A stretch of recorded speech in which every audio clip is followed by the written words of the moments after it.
Washington threatens to take down TikTok in the U.S. At issue, the site's Chinese ownership, but compounding matters is the volume of pro-Palestinian content on the app. Israel invades the Shifa hospital in Gaza again. Rinse, spin the story, repeat. And the looting of Ukrainian memory. Russia goes after museums there.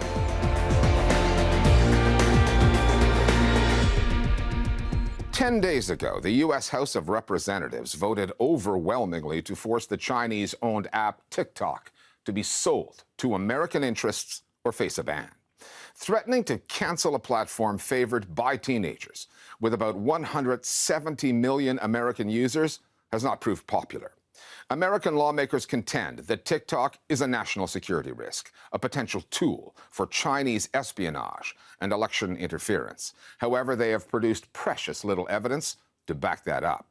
And there is more to this story than just hawkishness over China. Pro-Zionist forces, influential ones, disapprove of what TikTok has been putting out there, accusing it of harboring an anti-Israel bias over the war on Gaza. Critics say that's a distraction, that there are bigger issues around data protection and bias which plague all kinds of social media platforms, whether they're Chinese-owned or not. Instead of gun reform, climate change, homelessness, we're actually trying to ban TikTok. TikTok has been a social media sensation, and for one really simple reason, they basically pioneered this format of vertical video instead of horizontal. It started off pretty much like other social media platforms as a tool for entertainment with fun videos. If you're a guy, keep scrolling. Sup boys, you're with me today. Check this out. And quickly it turned into a tool for people to access news, to discuss global events that matter. This is what you need to know about what's happening in Gaza right now. I tend to think of it as, you know, the cool new bar on the street. The younger people are gonna look for a place where the older people aren't. So they don't want to go to Facebook, to Instagram. These things tend to have a certain generational character. All of which would be fine had TikTok been launched in Silicon Valley, USA, and not China. Ostensibly, that is why the U.S. House of Representatives recently voted to give TikTok's parent company, ByteDance, 6 months to sell the platform to American interests, or it would be banned, made to disappear from app stores in the U.S. Today we take a stand against the Chinese Communist Party and their efforts to turn content creators in America into foot soldiers for the CCP. The rationale? That TikTok represents a threat to national security. That theoretically, the roughly 170 million Americans scrolling through all those videos could be manipulated politically by the Chinese authorities. The stated reason for this bill is all about China, that the Chinese government could use the control of the TikTok algorithm to push political narratives in the United States. TikTok is a backdoor for the Chinese Communist Party into every phone in America. The thing is, no one has actually presented anything that really proves that there's a national security risk here, which has allowed for other narratives to form, right? Is it really secretly about the Palestinian cause, which has become so popular on TikTok? Please watch this video for 10 seconds to support the people of Palestine. The history of banning TikTok predates the current war in Gaza. But since October 7th, we've seen another round of rhetoric accusing TikTok of manipulating algorithms, brainwashing people, changing their views to become so-called Hamas supporters. I think your platform is being used to help people who want to destroy the Jewish state. The use of TikTok to discuss what's happening in the Gaza Strip kind of accelerated the conversation around the ban. The claims that TikTok is somehow anti-Israel or falsely amplifying pro-Palestinian content, there's currently no evidence that that's actually taking place. The sentiments that you see on TikTok largely track with the demographics of who uses the app. Younger people disproportionately oppose the occupation of Palestine, oppose military action in Gaza, and support the Palestinian people. Some US lawmakers have seized on that, pushed for a ban on the app. But in the end, this is really about Do we want to allow our government to control where we can get news and information from? The pro-Israel lobby's issues with TikTok spiked after the October 7th attacks.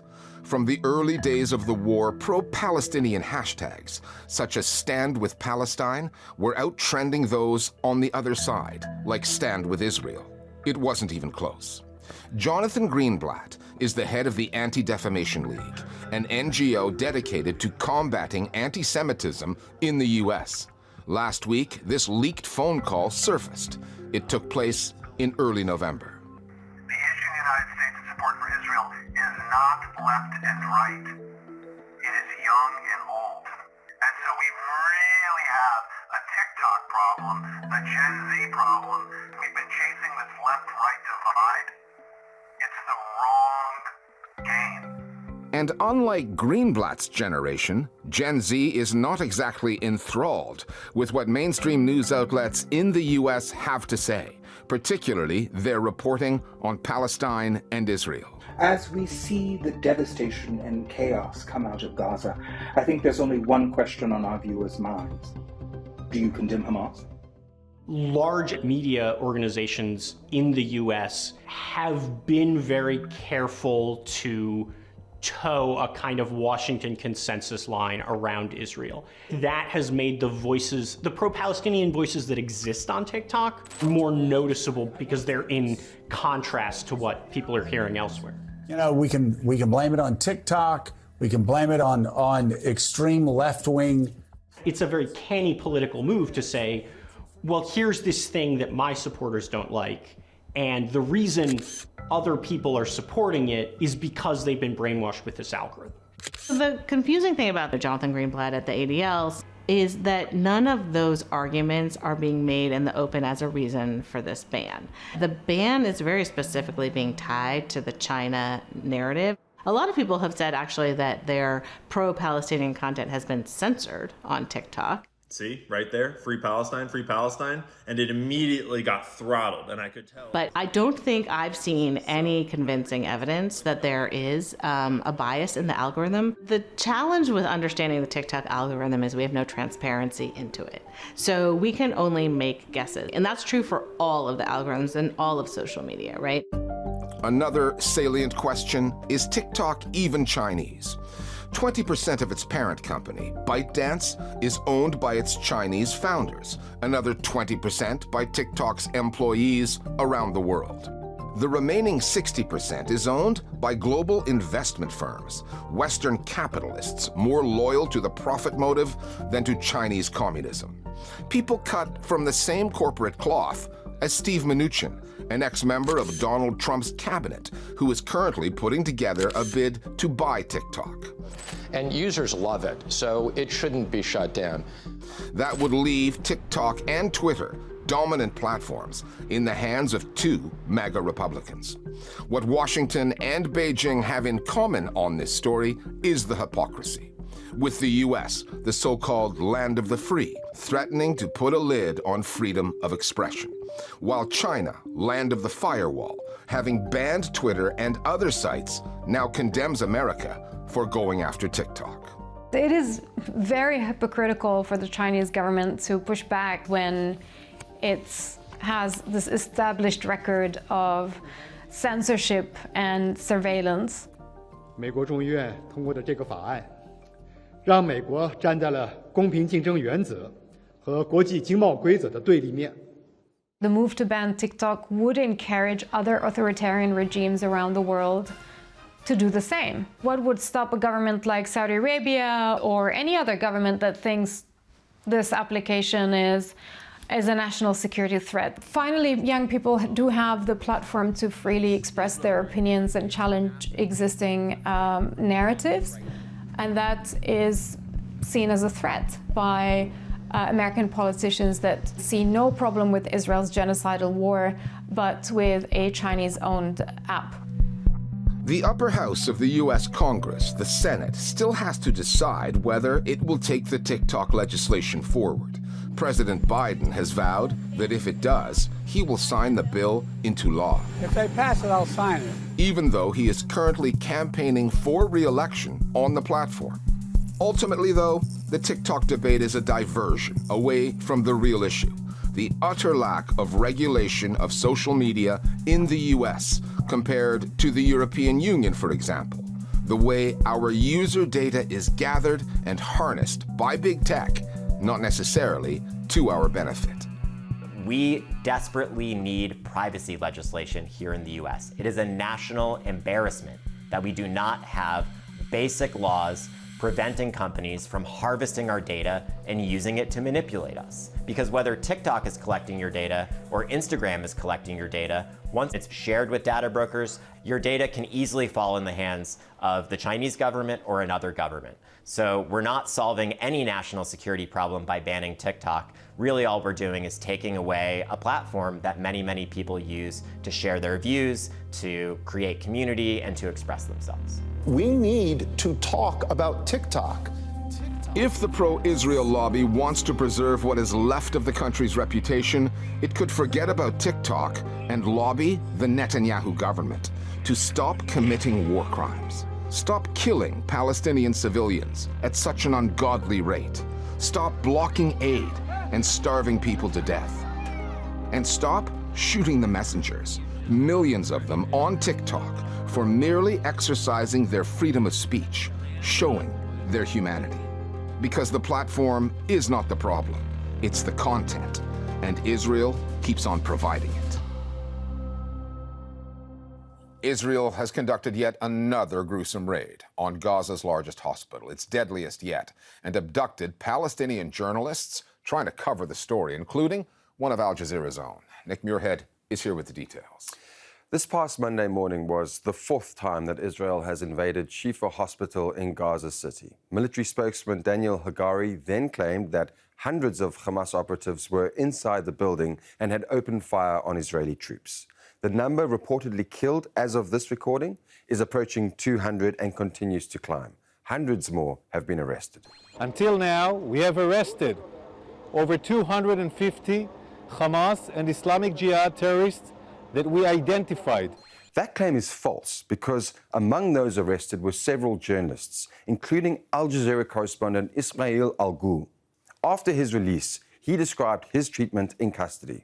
أجبرتنا قوات الاحتلال على خلع الملابس بشكل كامل والجثو على الأرض ووضع الأيدي فوق الرأس لساعة تقريبا في ظل أجواء باردة جدا وقارصة البرودة. Along with assaulting the journalists, Israeli soldiers reportedly destroyed their phones, laptops, and several broadcasting vehicles in what appears to be an attempt to erase the footage they had filmed of the raid. Among those killed was Faik Mabhou, a policeman. The day before the al-Shifa attack, Mabhou had helped to distribute aid into northern Gaza, where Palestinians are starving to death. The Israeli military insisted he was a, quote, senior Hamas operative. Eyewitness testimonies published by the Geneva-based Euro-Mediterranean Human Rights Monitor described the straight-up execution of civilians inside the hospital complex, which would constitute a war crime and fits a pattern of reports of summary executions of civilians by Israeli forces. So when Daniel Hagari says something like this, until now, none, civilians, doctors, medic teams, none have been hurt. Only the terrorists. It is incumbent upon journalists to call it what it is, wartime propaganda. Thanks, Nick. Following Vladimir Putin's election victory this past week, which was never in doubt, we're revisiting a story about the targeting of Ukrainian heritage and how it fits into Putin's view of Ukraine's history, his rejection of its right to exist. After Russia's invasion in 2022, museum workers there scrambled to protect their collections from getting ransacked. They knew the Russians were coming. Museums help us understand the past to make sense of the present. And the theft and deliberate destruction of cultural heritage has become a feature of conflicts around the world, most noticeably in the occupied Gaza Strip, right now, where Israel has deliberately pounded Palestinian museums, archives, and cultural sites. In Ukraine, Russian forces have been methodical. When armed men in uniform started showing up at museums, they had a pretty good idea of what they were looking for. The Listening Post's Tariq Nafi now on a war on culture designed to rewrite history and weaken Ukrainian resistance. March 2022, Melitopol's Museum of Local History, southeastern Ukraine, the first target in a Russian looting spree that began just weeks after the invasion. As the Russians take the city, museum director Leyla Ibrahimova buries a priceless collection of Scythian gold deep in a cellar, somewhere she hopes occupying forces won't find it. The next day, the Russians came for her. They put a hood on her head. They took her, in Ukraine they call it podval. It's a basement where they just lock you up and they torture you.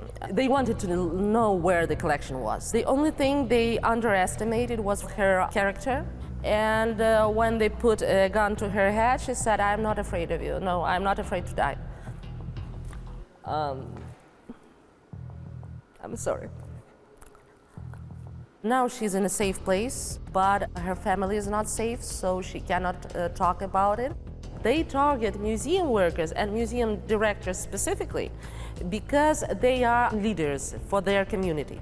And when they cannot get them to collaborate, then they persecute them. Of course, Leyla Ibrahimova did not let the occupiers know where collection is, but later some people with special equipment came, and in the basement they found the collection, and they launched a kind of a propaganda campaign which was widely disseminated through Russian propaganda channels, showing the newly appointed director, who is Ukrainian, telling that, look, this collection was attempted to be looted by previous museum leadership. Эти мерзавцы наверняка желали продать не только ее, но и все наше историческое наследие. But luckily, thanks to Russia occupation, these collections are being preserved. The same week, a group of men turned up at the local history museum in occupied Mariupol, looking for the famous works of Mariupol-born artist Arkhip Khwinji, who many Russians claim as their own. Among the intruders, pro-Kremlin TV anchor Alexander Mozgovoi. В этот раз прибыли в Мариуполь, если можно так выразиться, целым культурно-информационным десантом. Mozgovoi questioned the museum's director, Natalia Kapasnikova, on camera. Ничего не удалось. Самая наша большая драгоценность – это оригинал работы Khwinji. Мы его спасли. Он сейчас находится в тайном таком месте. Off camera, the TV anchor says the director revealed the location of her secret collection, her home. Footage eventually emerged of masked men loading the collection into minivans, and a picture was posted by Mozgovoi holding Khwinji's Red Sunset on the Dnipro. Then the focus turned to the city of Kherson and what would become the occupying forces' biggest heist yet. When the Russians first arrived at the Kherson Regional Art Museum, museum director Alina Dotsenko told them her collection had been relocated. Initially, that satisfied them. Dotsenko says the artworks would have remained hidden if members of her staff hadn't given them up. I knew there were Russian collaborators in the team. They were obvious, and they'd really made themselves known since 2014. I caught them, and they promised that they wouldn't do it again, that they changed. But that wasn't true. They hadn't. In May 2022, Dotsenko faced intense pressure from Russian authorities. She was summoned to a commander's office and, fearing the fate of other museum directors, fled Kherson. On July 19th, Russian police and intelligence officers moved on the museum. On that day, 6 armed men went through the building. They were wearing masks. With them was Natalia Desyatova, a local singer, who introduced herself as the new museum director. They also brought one of their collaborators, Natalia Koltsova. They took the keys, opened up the locker, and everyone saw the collection right there. And the collaborators shouted, "See, we've been telling you for the last 6 months. The collection hasn't been moved. The director and her staff are lying. We will run the museum with you, under Russian governance. We've been waiting for you." Ми вас чекали, коли вже наші війська були близько. When the Ukrainian troops closed in to take back Kherson, the Russians started moving the collection out of the museum. Some of the pieces were treated with care, but others were just thrown in. We can identify the paintings because every painting has a number at the back. As the Russians retreated from Kherson, they emptied the city's museums of around 15,000 pieces of art. Photos have since emerged of dozens of pieces from the collection in a museum in Russian-occupied Simferopol, Crimea. There is nothing random about how the looting unfolded. Human rights groups say the organized operation to rob Ukrainians of their national heritage amounts to a war crime. For the people tasked with protecting that heritage, Ukraine's museum workers, it constitutes an attack on Ukrainian identity. Anything that can be associated with Russian culture has been looted. But dozens of museums, archives, and other cultural sites have also been intentionally damaged or destroyed.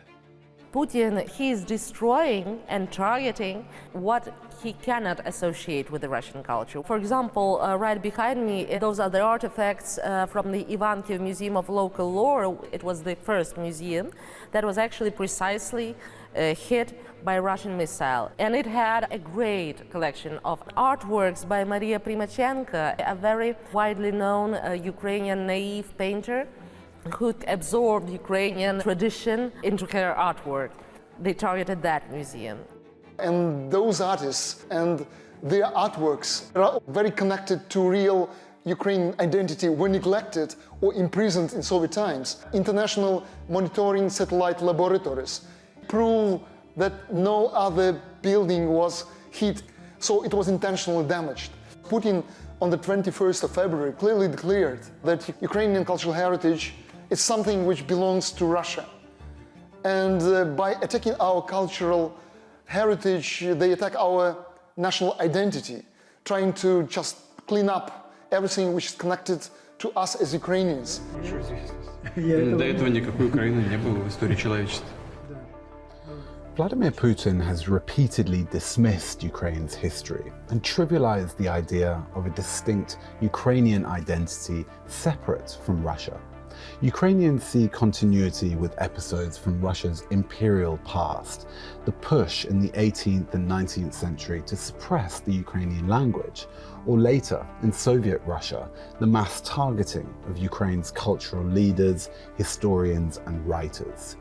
In the here and now, Ukraine's heritage is a justification for the war and a target of Russian forces, which makes protecting that heritage an existential issue for Ukrainian culture, a matter of survival. They started the war because of our cultural identity. They want to erase it. What they cannot possess, they want to erase. How dare you have a different cultural identity? And all our cultural heritage, it proves that we are different. This is a heritage war. This is identity war. And Putin really tries to destroy Ukrainian nation, and one of the main issues is, of course, our cultural identity. Cultural heritage and the long centuries history of Ukraine, these are things which kept Ukrainians as Ukrainian for centuries, which makes us much stronger, which makes us feel as we are a community which differs from Russians. And this is the most dangerous to Putin. As the Israeli Prime Minister's official English-language spokesperson, Eylon Levy has been all over the international airwaves ever since October 7th. So when he disappeared this past week, people noticed. It turns out Levy has been suspended from his job. The reason? He got into a Twitter spat with the British Foreign Secretary, in which Levy was caught lying about Israel's blocking of humanitarian aid destined for starving people in Gaza. Now, this didn't happen because Levy lied. He was doing that repeatedly, deceiving the masses on Israel's behalf. It was who he lied to, a member of the British House of Lords. There's a moral to this story somewhere. We'll see you next time here at The Listening Post.